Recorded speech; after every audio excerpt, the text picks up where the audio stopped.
nag-iisa at nalulumbay dahil sa hirap mong tinataglay.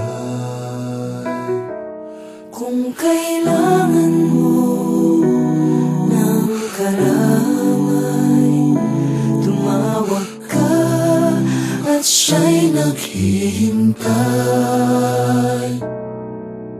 Siya ang iyong kailangan,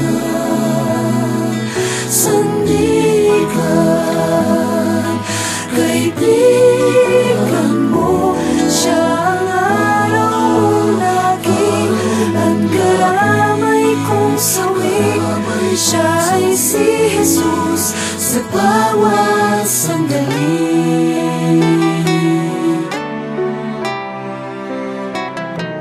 Kung ang buhay mo ay walang sigla, laging takot at laging alala,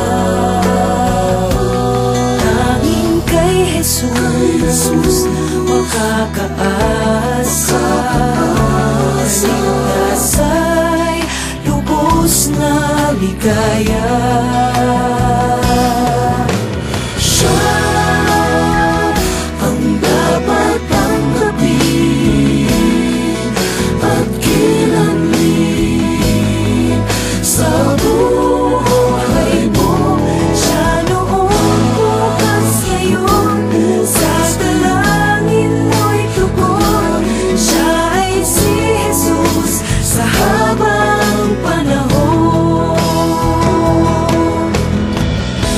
Kaya't ang lagi mong pagkatatan